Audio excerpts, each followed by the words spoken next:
It's the OVGA podcast. Hey everybody, welcome to another episode of the OVGA podcast. Myself, Coleman Burke, we got Ibrahim, Sanford, and Dan. And we're going to talk about the Harvey collection that's coming up for sale at Heritage Auctions today. Please be sure to follow us on all social medias and check out our collectors group, the Original Artwork Collectors group on Facebook, as well as originalvideogameart.com. Yeah, we're available. Hit us up with all your artwork needs. Dan? Yeah, thanks, Coleman. This, Yeah. So just a little bit of a bonus episode today. I guess this is like episode 2.5 or something. There are 15 lots of artwork of various kind of size and description in the Harvey collection for sale in about 5 days. We'll go through the time and date of the auction in a little bit. And we just thought it'd be fun to kind of run through the various pieces and just kind of comment on them, for everybody with the auction coming up. Full disclosure, we do all I think all of us know Adam to some degree or another, but if we don't comment on pieces, consigned by people we know, we won't be commenting on anything because, it's a small enough group that everybody kind of knows everybody. So without further ado, I think we're going to start kind of looking through the first lot. And Coleman, maybe we want to cue it up, is the Star Wars. The first lot that we're going to talk about, it's not really box art, but it's part of the box art process, so we thought we'd hit it real quick, is that N64 Star Wars box proof. So if you're not familiar with what a box proof is, essentially it's a first attempt at printing out the image for use on the box, and from there, the art director or whoever else might be approving it would make notations and so on. So it's a print. It's not artwork, but it does show part of the creative process in getting the box artwork ready for production. So I know Ibrahim had wanted to chat about this one a little bit, so I'll turn it over to him. Being a Star Wars fan, this caught my eye. Especially the note at the top. It just it says, "Hi, Greg." Greg Winters, the artist. The original comp is coming from Lucas, so that's really cool that all those little edits and stuff that's direct from George Lucas himself. So it's really nice that something like this, a video game box art, he had a hand to play in that, and it just shows the level of detail he wanted something to be at, specific edits. I think at the bottom it says finish the leg, like the leg is not showing, so he wanted an extension on leg or something, and it's really nice to get that little insight information. That's a great point. You don't see. Yeah, I mean, imagine running an IP the size of Star Wars, and this is mid-90s, so this is 20 years after it first became relevant. Yeah. And you're still going to the extent of looking over the image for every little product, because, okay, we are partial to this kind of material, but, for him, it was probably just one of hundreds or thousands of products. And he's really looking at a minute level of detail. Yeah, I think. But yeah, it's nice to see that that process. Yeah, I mean, even though this one itself is an art, I think it is fascinating that at this point, N64. I don't know if this would have been 99, 2000, 2001, somewhere in there, but that it was still painted box art. I wonder, as we're talking about George Lucas, how much of that is his influence. Because I kind of understand that over the years, the different Star Wars pieces that would be painted, that George owns a lot of them. And I wonder if it was important to him in representing the franchise that it be a painted piece versus getting a CGI box art, as was pretty common by this point. Well, I think it's Yeah. more like 96-ish. I don't think it's Yeah, I was quite gonna as say late as that all too. that.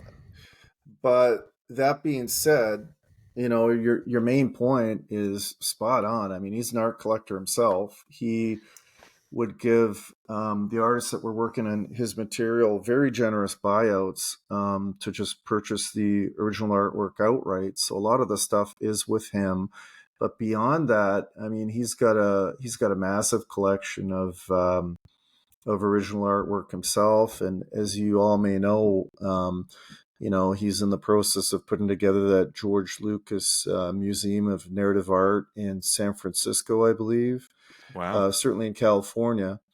And he's suspected to be the purchaser on a lot of the big money, big name movie pieces that have kind of come to the market, like the ET that sold for 400 and something thousand. That's kind of Lucas buying those for the museum.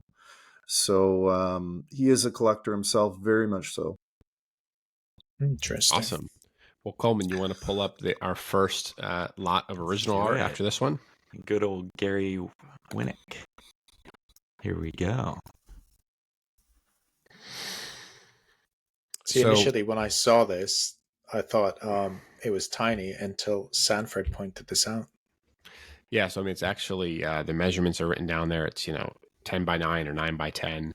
I was thinking about this as maybe it's 4 inches by 4 inches, and at first I was it's double that, and Dan pointed out to me no, it's actually 4 times that, right? When you're expanding the dimensions, and so this is going to be it's markers, compared to a lot of your pencil sketches, it's going to stand out however you receive it. But it was cool for me to realize it was a much larger piece than I would have first guessed. And from my own kind of knowledge, memory of Gary Winnick's work, he was pretty much involved in every single LucasArts game that was coming out at that time. I don't think he's ever credited for any of the exact box art final images, but you'll see, a good amount of his concept art and being intimately involved in the development of all those games. So kind of knowing, we're just talking about George Lucas and all the art that he's retained and stuff, that if you want to get some of the stuff for these LucasArts games, seeing Gary's stuff available like this is pretty cool. Yeah, he's from my neck of the woods. I'm on vacation in California, and both Gary and George Lucas are kind of in the Marin Sonoma County area, so it was kind of a cool thing. I had actually previously done a bit of speaking with Gary, and I was hoping to actually meet him and come pick it up. I picked up a little piece of art from him, but I was hoping to meet him in person. I thought that would be a fun little thing to just drop by and say hi. But hope Nice. this works out well. I mean, the price is right now for someone looking to dip their toes. No kidding. Yeah, I mean, 5 days left though. I mean, realistically, everybody waits until auction day. So 5 days time, we'll see. We'll definitely see prices going up because that's when people bid. The Winnicks are interesting in that, in terms of like they're nicely sort of drafted, although loosely rendered. There's been a number of them in the past on HA, and for other LucasArts titles. This one is for Labyrinth, and they've all kind of gone in that sort of $200 to $600 kind of dollar range. So if you like Labyrinth, it's probably a way to pick up a little something from it without completely breaking the bank, and it'd probably end in that range, I would think. Yeah. All right, what's Nice. next? So we move on to the next one here. Yeah. This is a fun one. We got Mario. I know you have a point to talk about this one, Ibrahim. Yeah, I mean, I love the actual image itself, like the finished product. But when I actually saw this lot, I'm like, oh, it's a shame that this is just a comp of the lot. But then you pointed out to me that, oh, it's actually there. So I don't know why Heritage didn't put that preliminary drawing right next to the published piece, because that should be the focus. That's the main piece. It's also an interesting lot in that, there's 8 of them, and Yeah. they're all kind of lumped together. And the other thing that has to be said, is that when it comes to first party material, it's really tough to get. Like most of it stayed with Nintendo. There's very little of it. Like you might be able to get Mario art for a cereal box or for, I don't know, pajamas or maybe some Nintendo Power page or something. But in terms of an actual Mario game, for the most part, you can forget about it. And the only reason that these are available is because it's a third party Mario game, because there was a short window in which they actually licensed out Mario for use in non-Nintendo games. And so, I don't know if it's obvious, and some of these sketches are loosely rendered and whatever, but I don't know that it's obvious from looking at it. Just how difficult it is to get sort of anything related to an actual Mario game. I will speak for that in that in all the collecting I've been doing, I have had very little luck coming across anything Mario related, and I have a soft spot for him. So, Yeah, even I publicly, will like definitely agree with that statement. yeah, I think what was it that we've had two heritage auctions where it was like video game art focused, one earlier this year, and then I think it was like 2 years ago or maybe a year and a bit ago where there was maybe 10, 15 pieces up. And I think I only recall the Mario cereal ones, the Kellogg's ones, and a few others but yeah, they just don't I come was up. gonna say the puzzle. There was that puzzle too, or two puzzles, puzzles. cereal, VHS box. So this is actual game material with Yeah. Mario. I think what's neat is you go through them. There's 8 sketches, but what you'll notice is of the 8, you got 4 that are a little more tightly rendered, and all of those are going to be marked A, B, C, D. Whereas the other 4 are a little looser, here. right? Yeah, Kind of here's sketching B. out the first ideas. So I think, B is marked on the first one. And then I think, if you go over to the next page, I think it was maybe the C or the D design that ended up being chosen for the actual box art, which is kind of neat. But just seeing that development process where, depending on the art director and the artist and their own personalities and styles, right, that they'll put together a series of options. And it's cool that for the 4 that Greg put together, that you do have A, B, C, D clearly marked, and with that tighter rendering, which is a collector, I mean, it just, presents better. It's nice. You made the point earlier, Sanford, too, when we were offline, that for this lot, the sizes of the pieces are not mentioned. Hopefully they'll address that, but if they don't, typically winners for his prelims, I mean, you're looking at an image area of maybe, I don't know, 6x6 and maybe paper of 7x7. We're guessing, but maybe they're along that line. And since we're talking about the whole dimension aspect, I brought props, right? Just to kind of make it easier Props, to nice. see visually. Yeah. So, this is a little Yonoid prelim. It's maybe a 5x7 board, maybe a 3x5 image area or something. So that is then about a 7x5 image area on the Martin prelim.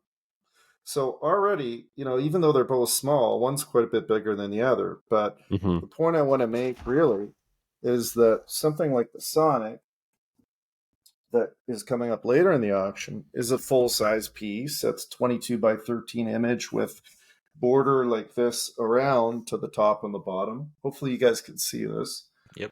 Looks good. And looks great. Look at the size difference, right? That's why it's important to pay attention to the dimensions on the auction, because in real life they present incredibly differently when they're full size versus something like that. So yeah, and I'm sure as we go through these auctions, the lots, like that's going to be something that I know I'm going to be interested in commenting on all these, because as I consider, for any auction, what I'm bidding on, what I'm interested in, that size has such a big influence on how I want to bid, for example. The other thing too is size, medium, if it's painted, if it's pencils. But then also, you'll see some of these are on paper, some of them are mounted, right? So something that's mounted might feel a little more substantial, might not have any impact on the art itself. But all these little details that usually get stated in auctions, but that is depending on where you are in your art collecting journey and your experience, you might not think to read or consider in your purchase. Well, you want to load up the next one, Coleman? Yeah, let's do it. This is a fun one. This one looks good. And that's coming from someone that's not a massive Star Wars fan. Yeah, well, actually, I know Ibrahim's going to jump in as the massive Star Wars fan, but no, I mean, this is just to what Dan was getting at about size, right? I mean, he held up a couple comp examples, and one was, like a 3x5 or a 5x7, and kind of that side by side, that difference. I mean, this one here is 10 inches across by about 8.5 inches tall. So I think they might have flipped the dimensions here, but I'll kind of, for anyone new to artwork or just kind of artwork in general, I mean, you're going to look at your two dimensions. Your first one's going to be your width across, and your second one's going to be your height. So in this one, clearly it's wider than it is tall. So it should be, 10 inches across, 8.5 inches tall. But for a color comp, I mean, that's a great size in hand. But then also what stands out for me for here is this thing is fully painted. Lots of different ways to make a color comp. We saw in the previous winter's auction, right? You had 4 different tightly rendered pieces, A, B, C, D. Any one of those, depending on the artist, could have been Xerox, blown up slightly, and then you use those exact lines to paint a few different colors, and then have the art director say, "Yep, I like that color." And hey, it's great as a collector. It's a nice painted piece. Everything's still valid. But this one is fully painted in acrylic. Everything about it is original, and it shows, right? Immediately you see it, and you recognize, yep, that's a Star Wars piece. Even if you know nothing about it, if you don't know what it's specific to, because it's well rendered, because it's painted, and probably because of the size, right? You're going to know what it is at first look. Yeah, I mean, you've got everything you need there. You've got Vader, Luke, you got the lightsabers, the Death Star. So it's like, what more can you ask for? I didn't even notice until just now. Yoda's there too, which it just goes to show that do need to. Yeah, you do need to look at some pieces more than once to notice these little details. But yeah, Yoda is there, so that's pretty cool. So is Boba Fett, which it's. So yeah, you've got any Star Wars fan, you've got all the characters there. Beautiful piece, very nicely done. Standing on a chessboard, that's like that's a nice. Yeah, that's the only that part is slightly goofy, right? Because the whole concept I don't think so. Of Star Wars chess, but no, I think it's the light side and the dark side. That's what it is. It's the black and white. Okay, we're getting deep with it. I like it. That's what he's done here, Winters has gone that extra mile to. Well, I think that's just a chessboard, Yeah. Now, I will say though, like they could have made some Star Wars image without trying to make any representation of chess, which would have been a little disservice, right? I like that they tried to go, that this is a chess game. Let's try to capture that in the imagery. I like it. 100%. Look, if you're trying to put together something that says Star Wars and chess at the same time, it's 100% bang on.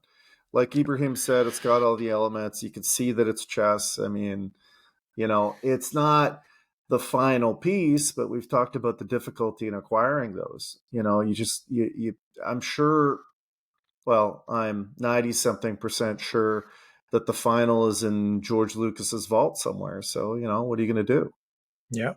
Second best. Can't say no to that. Take what you can get. Yeah. That's the move. Shall we click along? Let's go. Another winter's piece. Yep. So now we've got the pencil, pencil sketch for the same color comp that we just saw. The scenes aligned. I mean, actually, little differences, right? I mean, I think I wouldn't have noticed it until, actually, Coleman, can we go back and see the other one real quick? Yeah. different perspective, completely different angle. But you have all the main characters there, so it's like they had an idea of what who they wanted on the actual box, but it was just getting the right, Yeah. scene. So actually, yeah. And I hadn't, now Well, there's a seeing lot it, of right? It's like R2D2s here. taking, Yeah, there's a lot of R2s. Yeah, but right. taking And multiple, they've moved yeah. they moved the stormtroopers to the back on the color ruff, and they're at the front here, so they've Yeah. But yeah, switched that around. You've got Boba Fett. He's at the front. He's next to the stormtrooper. You could see with the rocket launcher. Oh, yeah. So it's like, I think specifically he's asked. He's like, make sure you include all these characters. But yeah, he filled in way too many R2s. Interesting decision that they have the kings out front of the pawns, just So- battling out in the middle of the board.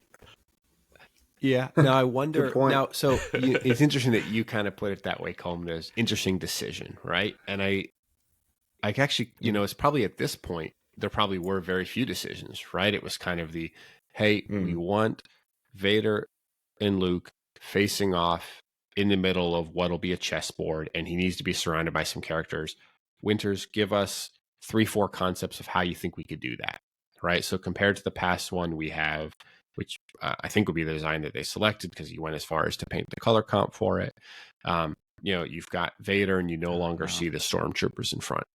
But I'm sure that as this one is marked as the C concept, right? So presumably you have at least an A and a B. So there's going to be at least 3 different designs here that were considered. And I think it's exactly all the things that we're talking about. Oh, this is a little funny. Why are there multiple R2s, right? It's just throwing out different quick ideas in pencil that an art director can then say, hey, I like this. And probably in between, right? You wouldn't necessarily go from, say it was the A concept that was chosen, you wouldn't necessarily jump from that to a painting, right? You might take that A concept, draw it one more time in pencil, get it tightly rendered, reduce the R2s, right? Whatever you got to do. And then to say, yep, now that we've chosen that, I like the way you've rendered it. Sometimes they would go straight to a painting. Sometimes they would do a comp. I think that's what's been fascinating for me is learning how there wasn't that consistency. It really depended on who the art director was, who the company was, or in a case like this, who the artist is. Greg would sometimes do multiple comps. Other artists might not. Actually, you would know that better than me, Dan. Well, yeah, I mean, I think Greg, for the most part, would do multiple comps in pencil. It's rare that he ever did any in color, any painted ones in color. I mean, honestly, in terms of all the pieces he did, I don't know if he did more than 5 or 10 in color. I mean, very few, right? Usually the pencil would be enough. The idea would be worked out and you'd go straight to the painting. So, I imagine this was a pretty solid budget, True. And but that being said, I mean, there's some others where, maybe it's not as big a budget, I wouldn't think, and he still went to that step, but some of them are just so loose, those color roughs. That's probably the largest and most detailed winner's color rough that I can think of, really, because most of them, like this Yonoid, is actually decently well rendered in a decent size for his color roughs. He's usually just laying down a couple quick brush strokes. I should have brought my the title's escaping me, but there's one for like a Wild West shooter where it's just Wild Guns? the quickest. Yes, the quickest laydowns of color you can imagine. Just boom, boom, boom. So it's unusual. Well, I think that's some good insight to any potential buyers for this one. Yeah, I mean, the last thing I was going to kind of comment on is it's interesting. As I was talking, you can have pencil comps and color comps, and they're all different compositions. But it's, we'll all kind of use different language of like a pencil sketch, a preliminary sketch, preliminary box art, composition, comp. But kind of like even talking amongst ourselves, making sure that we're thinking and hearing the same thing, right? Because as I said, I could quickly go, oh, comp. I'm talking about color comps. Great. But yeah, sometimes the language can be a little interchangeable. But let's. So I think this is the second Star Wars piece, and then the next one is another Winters piece. This one for Gremlins. This one's tasty. I like this one. It's very nice. Mm. I don't know. It just reminds me straight of the VHS. It's an Atari piece. Yeah. It's a bit earlier. I mean, it displays well. It's really, I don't know. It's iconic to the time, I feel like. Yeah, you've got Gizmo right there, front and center. So and getting any. Sorry, go ahead, Sanford. No, I was just gonna say this is really early for Winters' career as a whole, but maybe not so much as a whole, but definitely for his box art. I mean, this is 1984, and Heritage captures that in their description that in '84, he did Gremlins, and then I think maybe the other ones was Asteroids, maybe for the 5200 or 7800. But I know this is the earliest among his very earliest game work, and then also happens to be, what became a pretty recognizable IP in Gremlins. Oh, definitely. They've What's the size of this seemingly sort of faded away. 6x4. 6x4. Yeah, or 4x6 rather, right? Yeah. Width by height, yeah. And that'd be the image. All the sizes we're going to talk about are the image sizes. The paper size itself, or the board size, is usually a little bigger. So 4x6, probably 5x7 or 8-ish in terms of the paper. Now, one thing I hadn't really thought too much about, but I know Ibrahim, you've done a tidy job with this with some of the art that you own, where this one is what was clearly on a much larger page, and at some point was torn intentionally, right, just to get it down to this size. And I know there might be some fingerprints, there might be something up at the top that's ultimately not really important. That's for every collector to decide. If there's this one, I don't see any notations, like, there's something, right? But it's not names, phone numbers, other things that someone might find critical and important to the history. But one thing you've done, Ibrahim, is when you've had some oddly shaped or torn, preliminary work on this kind of transparent vellum-like paper, that you've actually cut it. You've taken an X-Acto knife and you've resized the overall paper to be a little bit tighter to the image area. Yeah. Yeah, especially because I like to display a lot of my pieces, so I'll end up matting them and framing them.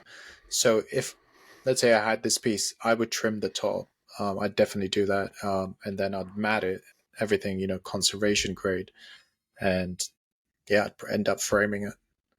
But yeah, it's just, so if somebody sees this, they're like, oh, it's not nice that the paper's, got all the extra cut edges and stuff.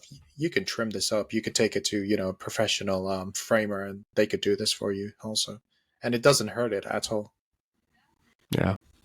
I would say it makes it more healthy, if anything. Yeah, absolutely. Turns it into a living, breathing piece of art.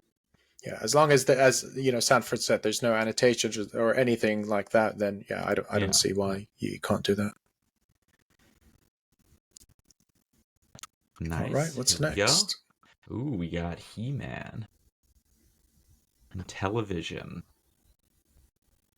So this is an ad that was in so many comic books at the time, and comics were sort of the first thing I collected as a boy, and I can't tell you how many comics you'll find that exact ad in of the time. It was in a ton of titles. So if you grew up in that time, you'll remember this one.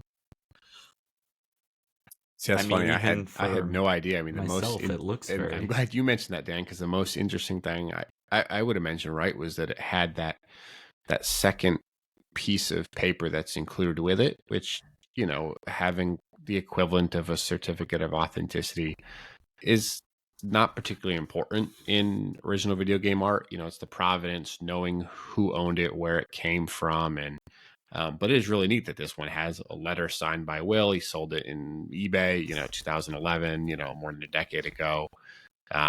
So it's just cool to have that second page, but I mean, much cooler, much more impressive knowing how widely the image would have been seen in comics. Yeah, definitely. Decent size too, from what Heritage is describing it as a 12 by 10, I think, if I have my notes here somewhere. Yeah. Yeah. So It should be says pretty something good here at the size. bottom here. Yeah, bigger so than that's sheet the paper, of total course. image area. Yeah, you got He-Man, you've got Skeletor, you've got Castle Grayskull, I think it is, in the back. So it hits some notes. And as I say, for me, or probably for anyone my age that was into comics, there's a bit of nostalgia factor there with the image having been in a lot of books. All right. What we got here? Another prelim painted box art. So, I mean, this one. What were you saying? Was this Ibrahim, game about this one? cancelled? No, it's an no. unlicensed NES game. Yeah, NES is it's also on it's Genesis. a Color Dreams title. I'm thinking of another Bible game that got cancelled then. There's like maybe Super Noah's Ark for the Super Nintendo. Maybe that was one of the Wisdom Dream ones that got canceled. And That came out. That came out, Sanford. Oh, did it? Okay. That is the only unlicensed SNES game. Actually, it's the only one. Oh, fascinating. So this particular painting, I really liked that it was just well rendered. I mean, you'll see a lot of variation between both prelims and painted prelims. But I mean, and this probably speaks a little bit either to the artist or to the art director of what they wanted. And, but I mean, this really is a mini painting. Size is good, right? 7 inches across, 9.5 inches tall for the image area. I think the description notes that it's acrylics on foam board. So, might have been on paper and then affixed to a foam board, but I think someone, receiving this in hand is going to probably feel pretty substantial, something you can display, which, is a relevant factor, right? When you're looking at artwork, I mean, there's going to be things that we love and remember because of what it is. Oh, it's Sonic, it's Mario. But that other factor of, can you frame it? Can you put it on the wall? Or even if you don't frame it, if you've got it in a portfolio book of some kind, right? Like, is it a well-rendered, complete painting? And that really stood out for this one for me, including the title on it there. That's a great point, especially about. I'm glad you brought up the foam core piece. I have never seen anything painted directly on foam core ever. So, I know it says on foam core. I doubt that. I think that, it's what you said, where it's on a board that's got a foam core backing. Like what, yeah, in fact, since I have a prop, let's look at this painting sideways. What it is it's a piece of illustration board that's got a nice slick surface to paint on. There's like a pulp backing to it, and that's normal for illustration board. But then the artist has gone and affixed that to a foam core to make it more rigid, more, just chunkier, better protected. And that is normal, and that is probably what we're talking about, where we've got foam core and then something else with the image on it.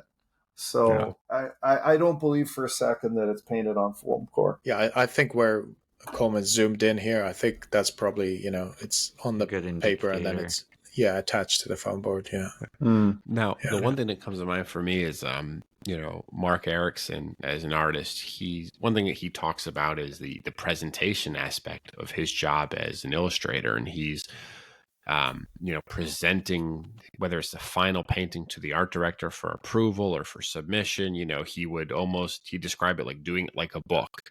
And he'd have, a paper flap that comes open, and then you open it on the hinge and you see the image for the first time all at once. You take it in how much that theater has an impact.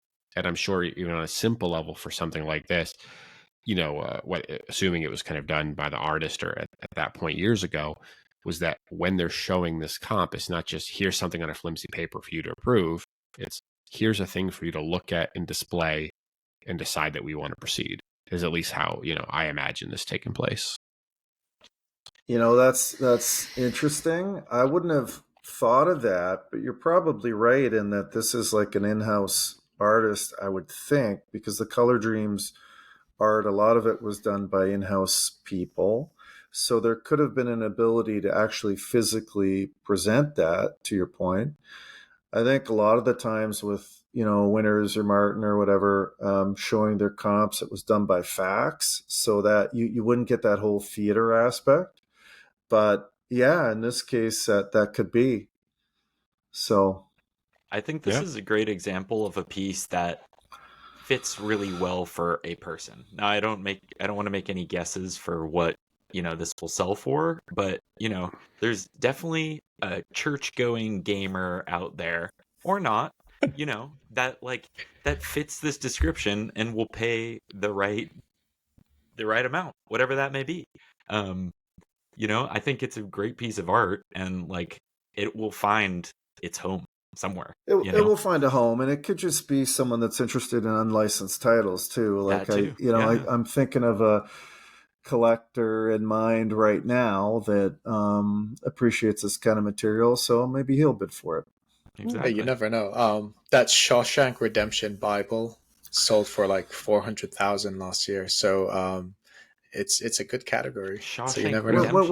What is I don't know what is about that? What is that? The Bible prop that was used in the whoa. movie Shawshank Redemption, where Ooh. he kept his little hammer mallet in the Bible. So if anybody's seen Ah. Shawshank Redemption, he keeps a little like chisel hammer in a Bible. Mm. And that actual Bible, the prop, sold for like 400,000 Jeez. last year. Wow. Is that the Yeah. top-rated movie of all time? It's like first or second. One or second. Yeah. Yeah. Very good. I just watched it about a month Yeah. ago. Again, So, not the first time. Yeah. So there's definitely people out there that want stuff related to Bible. So you never know. Well, this is an So- easy one to talk about. I'm sure people are gonna be all over this one. They've seen this coming from a mile away. We got some Actually, Zelda. so this art. is early Zelda art. comic art. Yeah. When at one point I went to the entire Harvey collection and I sorted by most popular, which is done by view count. Hmm. And this one was in the top 3. And maybe it's Mhm. changed over the last week whenever I looked, but it was you had like I think you had the Nintendo World Championships cartridge, of course, as the most viewed item. I think this Zelda comic lot here would have been the second, and then maybe the Sonic Blast from Greg Martin that we'll get to later being the third one. But anyway, that was just, and probably because it's got Zelda in the name that people click it, want to see it. These is one of the most loved franchises. Oh, definitely. Yeah, you've got There's some Zelda great and images comic here. in that title. So definitely people are searching for those. Yeah, they're cool. They're a little loosely rendered, some of them, but you do get Zelda, and you're going to get a piece of Zelda art that is not going to break the bank, I don't think, and that's that's appealing for somebody. I mean, the one thing I guess that has to be said is that the final published pages for all those Valiant Nintendo comics have to be out there. I mean, comic art, I think, survived at a much higher rate than game art and is just available. So each one of those Valiant books would have 22 pages and a cover presumably out there somewhere. But again, hey, it's Zelda. It relates to a published piece, and probably available for somebody at a reasonable price. So Now, the other thing, because it's comic art, right? It's on this Marvel branded, I think up top, Marvel branded comic Bristol Paper, board, but that yeah. means it's going to be a standard size that it's 11 by 17, which is actually a lot bigger than you're going to realize as we're talking everything we've talked about so far. The Gary Winnick being 9 by 10, some of the Mhm. winter stuff Yeah, being it's sizable. 5 by 7. The Masters Universe 10 by 12, right around there. So I mean, this is the biggest piece in the auction so far because of that comic medium and that standard size paper that it was on. And this is one, instance where I wish they had been consistent with the measurements, because here, like that 11 by 17, that's the That is the size of a full sheet of comic art Bristol board. That's not the image size. So the image size on a piece of comic art is usually 10 by 15. So, here they've given you the size of the whole page as opposed to the image. And so it's a little inconsistent with the rest, but it's not too big of a margin. So it's not that big a deal. I think, this one will find a nice happy home somewhere. Yeah. I think there's enough Zelda collectors Sounds out like there. Coleman's eyeing it up. No, I will gladly let someone else take this one. I mean, know the one thing I would say, say, right, is it is for anyone bidding, right? It is 3 pages. So whether you look at it right now at $300, $100 a page, and of course Heritage kind of group lot of 3, but anyway, just something to keep in mind, right, for any bidders that you might see the one piece when it's coming up for auction. They're not going to be moving between them, right? But you are going to get 3 pieces of art from this. All right, nice. This one is tasty in my eyes. I've always had a soft spot for Pac-Man. I mean, this is so close to the final production art. I mean, at least the composition itself. This would display really, really well. I will not be bidding, but I do definitely have my eye on this one. I'm curious to see where this lands, and I don't know. It's a nice image. Is this the first? This is the first Martin piece so far. Yeah, it's a nice one. Yeah, it's interesting. It's not like it isn't totally sort of fully painted or a mini painting like Sanford mentioned. But let's step back for a second and remember, like, it's for an NES title.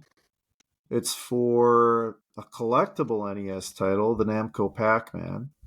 It's got a recognizable character that's iconic in video games. It's got a well-known artist that's one of the best known in video. Like, there's a lot of it. It is just a color prelim on the one hand, but apart from that, like, it ticks a ton of boxes, and it's a beautiful image to boot. So, you could do a lot worse than that. I mean, it's again, and I think the pieces Adam kind of selected to put in the auction, I would guess that he tried to put some of them that had kind of recognizable franchises. I mean, if you go through so far, we've talked about Zelda, Mario, Star Wars, Pac-Man, like Gremlins, like they're all, Bible Adventures accepted, maybe, all reasonably well known. Could you guys comment on why you would think that these lines are on the image? I'm a little curious about that. I don't think they take away too much, but I'm sort of curious. Like, I see some, like, almost a box here. I've been wondering that too, and I haven't entirely been able to figure it out. It could be that the black lines were photocopied and then he painted over them, or maybe he did it in strips. Like, you can see there's a little strip at the top of this Pac-Man, and there was a similar strip on a piece to the left relating to Sonic 2 that somebody posted on the group. So I don't really know the answer, but yeah. I mean, obviously anybody bidding should be aware of that, but it's a bit of a mystery to me. Yeah, I mean, I can see past it personally. I think quote unquote flaws are part of the charm myself. I thought maybe it was like the measurement of the NES box, like the top one and bottom one. I thought that's like, that's the cutoff for the NES box, and the the one in the middle is just cropping. The middle point. But then, like, there is an extra line, and I don't know if maybe it was going to be taller and they were going to cut off lower on. So I just thought like that's the NES or stuff. Yeah, that's what I thought. Did this title come out in Genesis, Sanford? No, right? I don't think so. I know Martin did about 5 or 6 unique Pac-Man boxes. Some of them did get reused. You're right. This one might have been that particular NES one, then reused as a different title for Genesis, but I'm drawing a blank. Right. Okay. Yeah, because to your point, Ibrahim, now that you mention that, the late era NES boxes like this one had that little red strip across the top. And maybe he's just measuring that kind of stuff out, Yeah. because I know I've seen that on other comps before, where somebody will lay out where the seal of approval is going to be, where the other information is going to be, where the logo will go. Maybe that's part of that. So the other thing I would say That is, wouldn't surprise me at all. we get it a little bit saying, oh, are we, is it a flaw? Are we looking past flaws? And I mean, my mind doesn't go there at all. And not to puff up a piece or to overlook things, but kind of so much of this artwork here, if it's preliminary in nature, it's all part of the process. Whether it's fully original, whether there's something photocopied, whether it's, a tear on the page, like for Gremlins, these, we now appreciate them as collectors of art, being in this hobby, thankful for what's kind of saved and still around. But I mean, these were being produced probably quickly in a matter of hours, to show it to the client, to the art director, to get approval to then go home and do the painting in 48 hours, 72 hours, depending on the job, depending on the needs. So all of these, maybe a little trite, but tell a story, have their own history to them. I know what I take away from a piece like this is me learning more about Greg Martin's process, looking at some of the color items that Dan has, looking at some of the finals, looking at other pieces that have come up on Heritage, looking at the sizes that he worked on, seeing, if whether, he would be the one to put it onto some kind of backing, whether that was done later. Just all these little trends that you see from having such a prolific artist that does so much work that luckily, coming up over time and being made available to collectors. I find that from an educational learning process just really informative. Nice. Yeah, no, it's 30 plus years old also, so it's like you can't be too picky. As there's a saying, beggars can't be choosers, and in this hobby, it goes to that too. There's not a lot of stuff out there. It's very old, so it's not a negative. Everything's a positive. Just these pieces being available is an opportunity for any enthusiast. Yeah, we do have to look at it glass half full. And gents, I'm just realizing that I think we've been talking for a while already, and I think we're going to have to speed up the pace if we're going to get through everything in our allotted time. Let's do it. Yeah, sure. What I will comment on this one, Martin, Pac-Man, very tightly rendered pencils. He, whatever. I think Dan, you might know that the brand of pencil that he would use here, right? But it's a thicker, heavier look to it, and a good size, right? This is, the circle here, 8.5, around,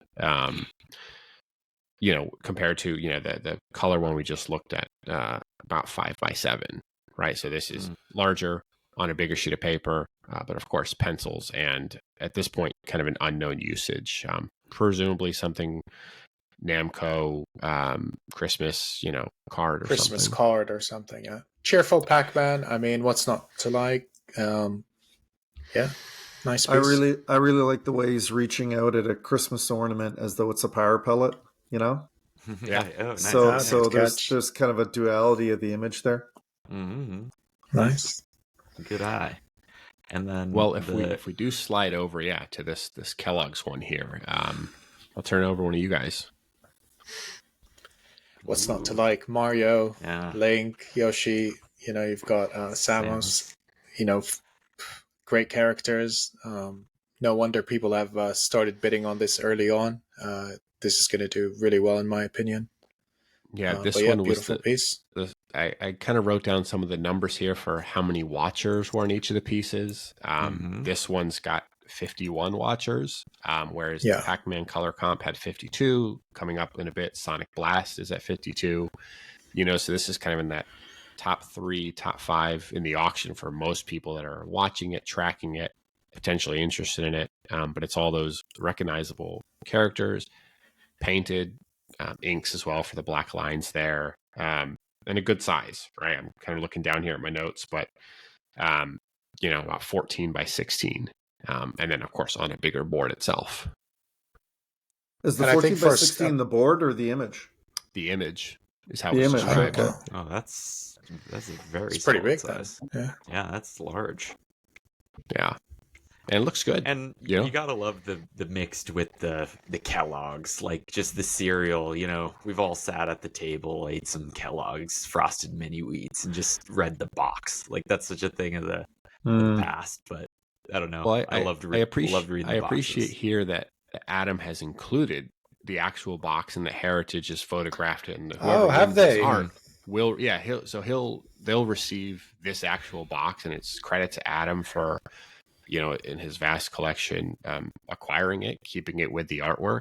Because even as the Kellogg stuff has come up before, I've tried to this search, sold, didn't it? and Didn't that sell? what's that? Oh, that little piece of This. art up there. Yeah. That one I did think sell in that- Heritage back in 2020. Yeah. But these boxes, even if you do a Google search for Kellogg's, Nintendo, Yoshi, to see if you can find this, I couldn't find this image online. So it's credit to Adam and the Heritage to making sure that it was included, photographed, and for the winner to have both of those pieces.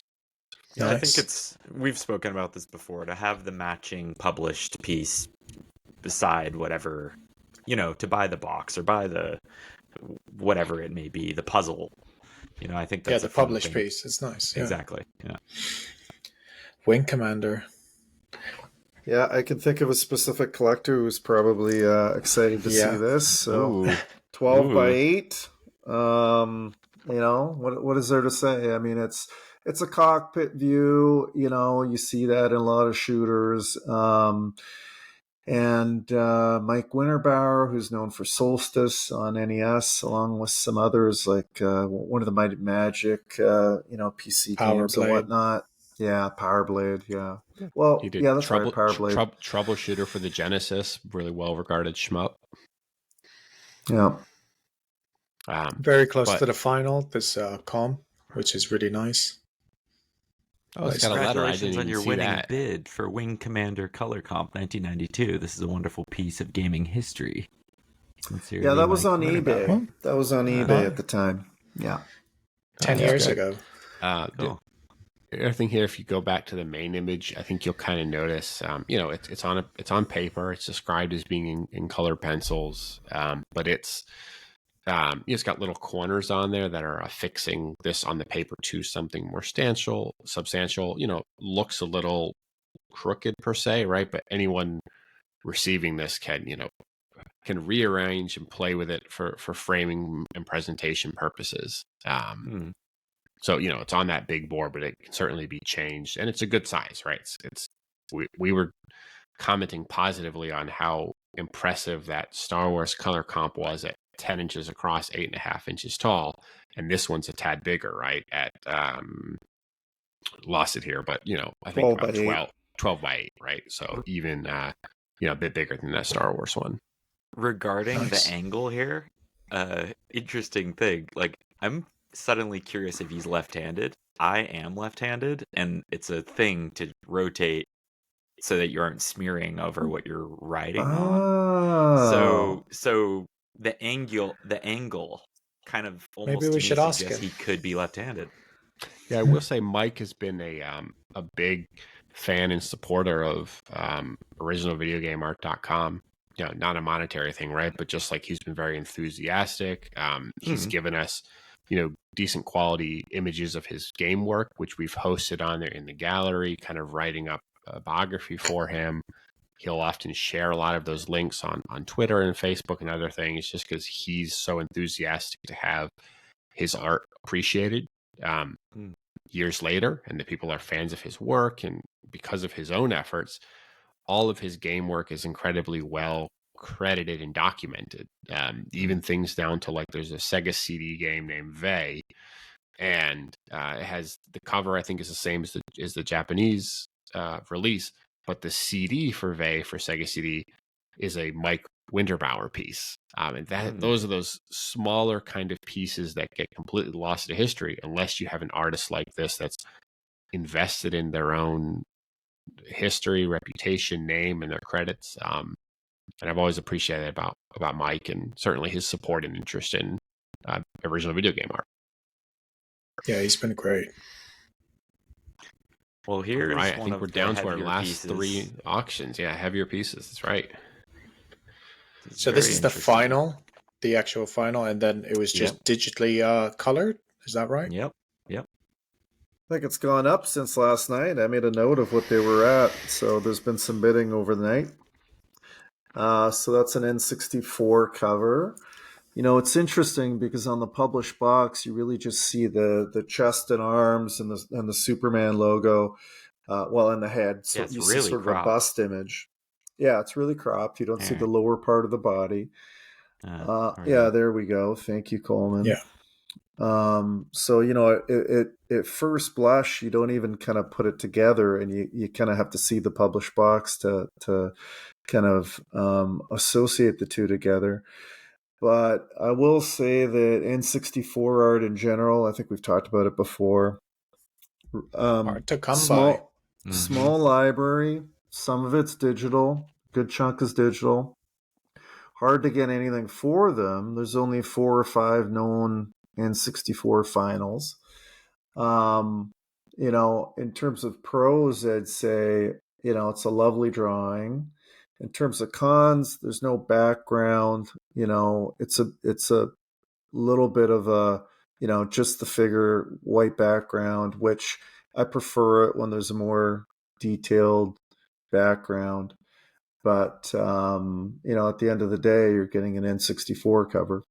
So yeah, I think in this whole auction, I think this so far is the first. I know we had the Kellogg's, so we've got the Kellogg's of this 15 lots. We're kind of looking at Kellogg's being the first, you know, final illustration, the exact same as published. You know, this Superman, right, being the second in this auction, and we'll get to Sonic Blast as a third. But yeah, it's the final piece. It's as published. You know, they zoomed in, cropped it a little differently. But it's also the only final box art in this whole auction of what's being offered, right? We've had a lot of preliminaries for box art.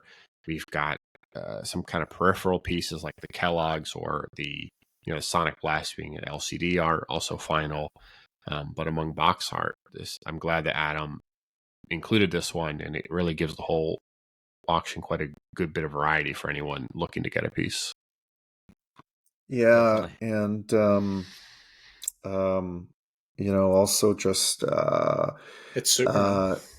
that is exactly where I was going with it. You know, we've talked about it, recognizable IP, again, recognizable IP. And any comic character art is generally like this in pen and ink comic art style as opposed to painted.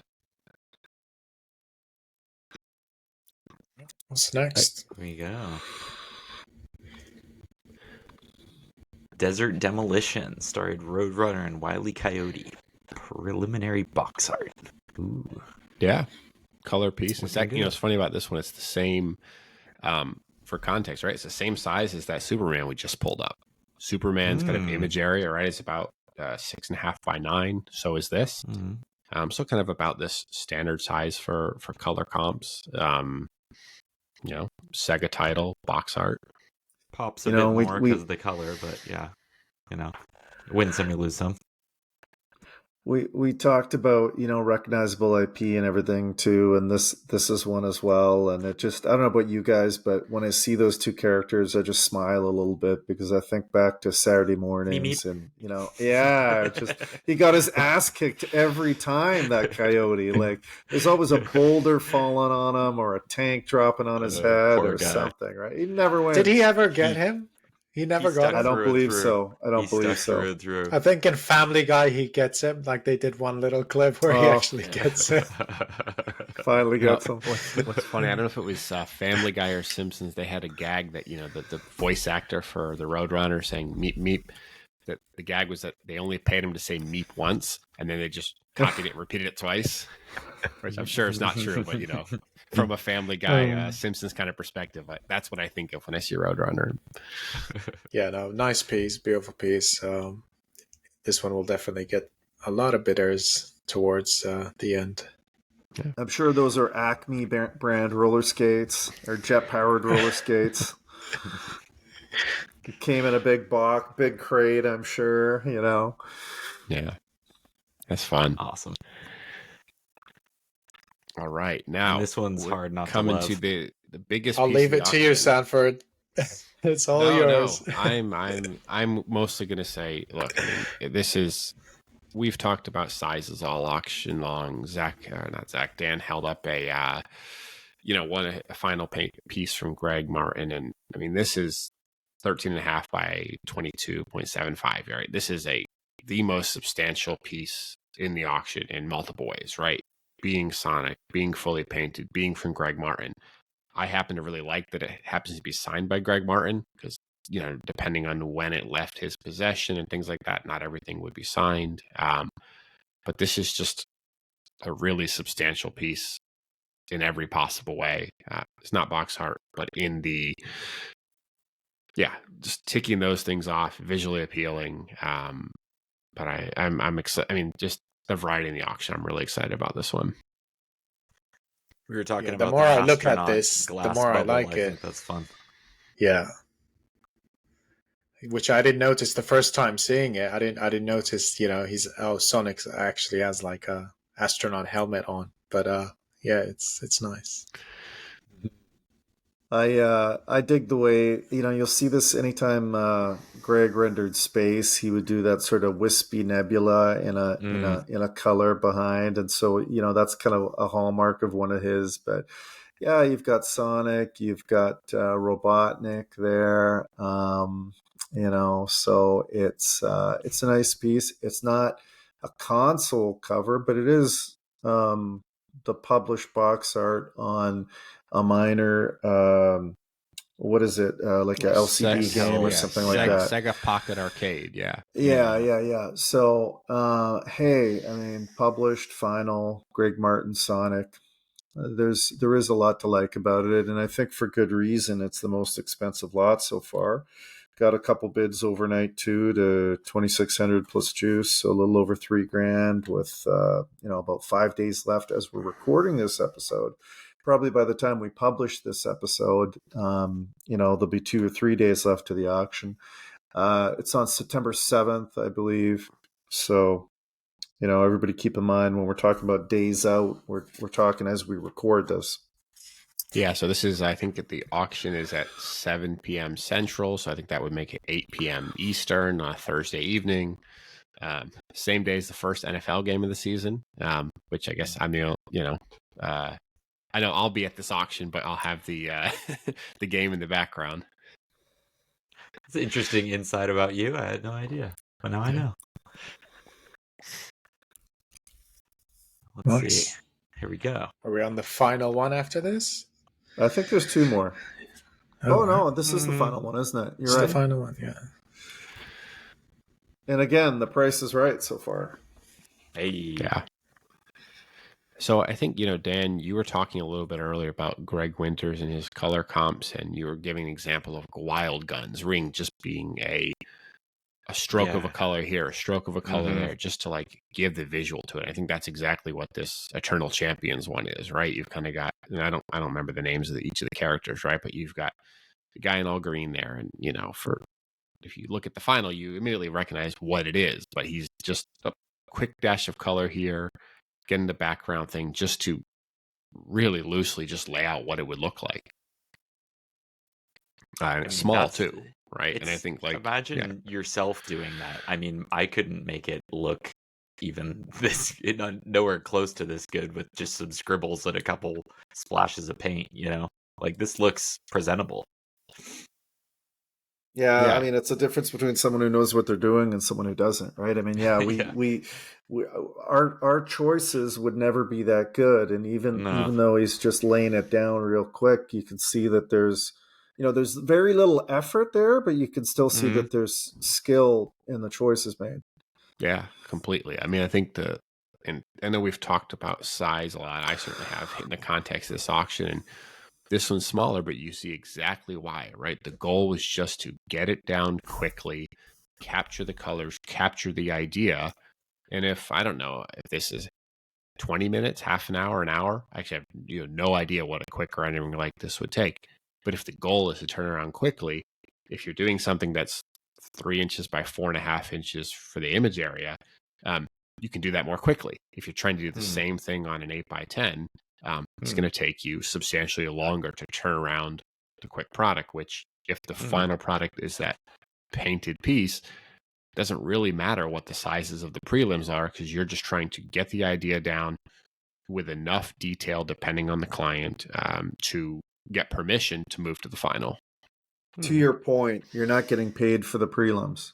Yep. You know, that's just preparatory notes almost. You know, like an outline of the idea. What you're getting paid for is the artist, and you know, this is your vocation. What you're getting paid for is the final and nothing else. The rest of this is interesting for us as collectors. You know, but not at the end of the day. What's driving your income is the artist.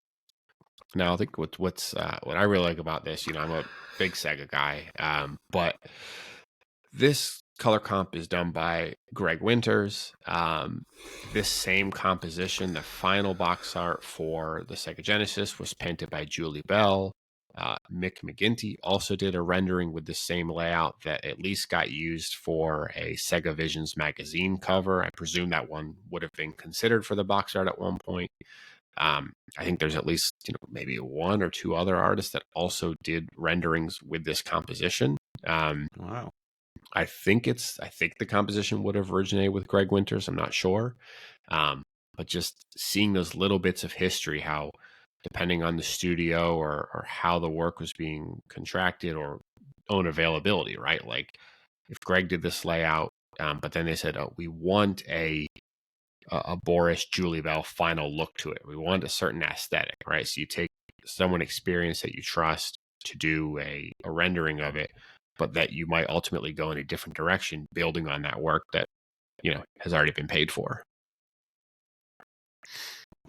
Nice, guys. Yeah, I mean, you can sort of see that they must have been very concerned with how the box art would turn out in this case if they paid that many different artists to kind of have a hand in it. You know, they clearly had a big budget for the box art, and I mean, I've never played it.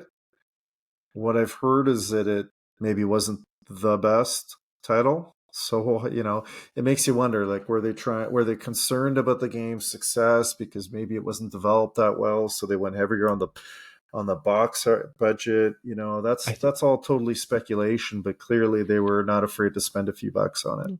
They did want it to be a big thing, right? I mean, just Eternal Champions got, just like that Sonic Blast LCD game, there's an Eternal Champions LCD also for the Pocket Arcade. They did some comics for it.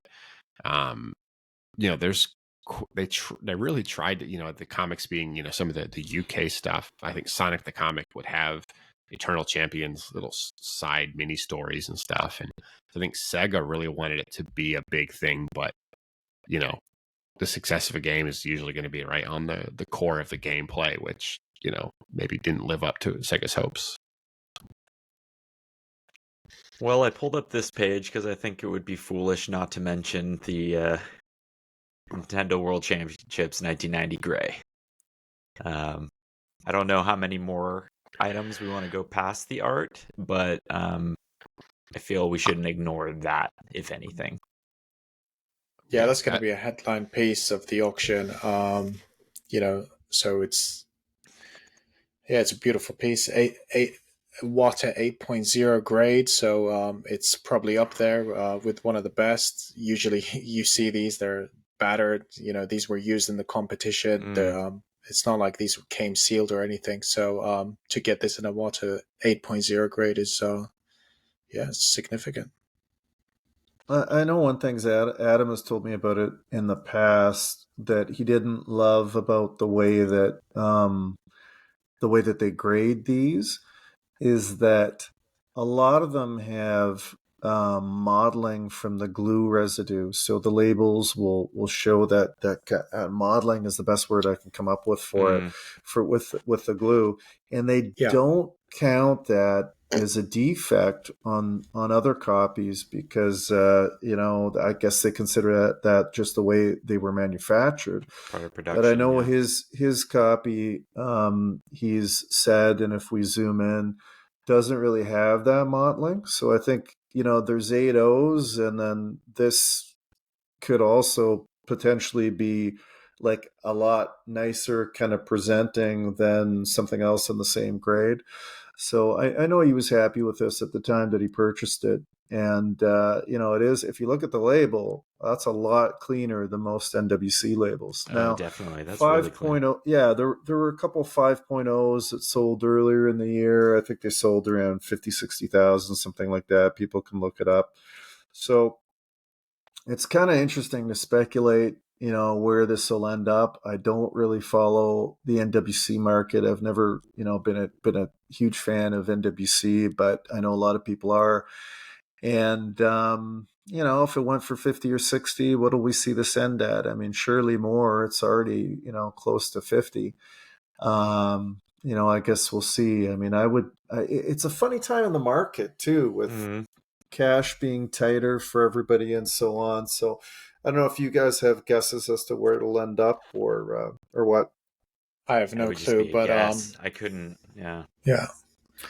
I don't have a guess per se, but I mean, I've seen people comment, oh, well, if you're buying NWC, the cartridges, that, oh, the grade doesn't really matter. It's just, someone who wants to get the cart. And I think to Dan's point, like, this is probably one of the nicest displaying copies that there is, whether it's captured in the number or not, right? That people are going to look at how clean is that label. I think that's going to stand out for this one, wherever it ends. That, like, this is probably one of the nicest copies that exists, which clearly these were used in tournaments. They were out there, they were used, abused, and a lot are missing, of course, right? They're numbered. And I know some across the internet have done tracking of, like, how many unique numbers, how many are known to exist, speculation if there's, this 10 or 20 number range, there are none that known in that range, and speculating why that might be.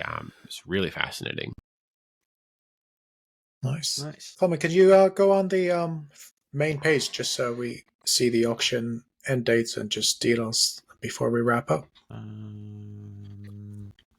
Yes, I can. Where do I click? There. What's funny is that, well, we'll do the outro here, and I got one last thought. Yeah, so this is closing in 5 days on the 7th. Yeah.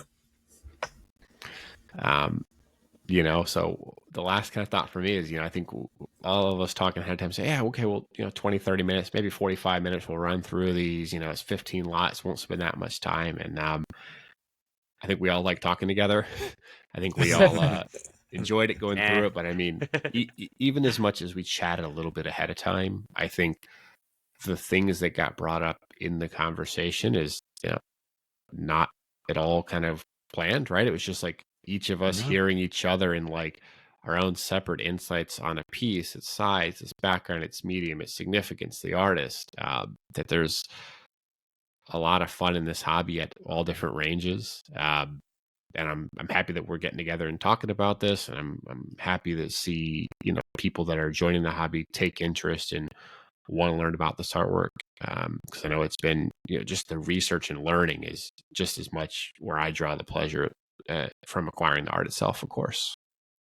Yeah, and one of the first things I wanted to mention, and it's going to end up being the last thing I mention, is that all of this stuff is pretty hard to acquire, as we've all seen in our own collecting pursuits, and there really hasn't been a published console box art for sale on Heritage or on eBay or whatever, or even in the group, I don't think, apart from, I guess, one I just sold a week ago. But since the January auction, and I think some of those prices in the January auction kind of underwhelmed a little bit and so you've seen the supply's gone to zero, you know, and so we're at not 8 months in from that, and so there's a nice selection here for people to bid on for the first time in a long time. It's not as extensive as before, but hey, they're good pieces, good franchises for the most part. So I'd like to point out right now at this bottom right here, most popular, this Pac-Man piece is more than double the views than this NWC 1990 card. Oh, wow. You see that?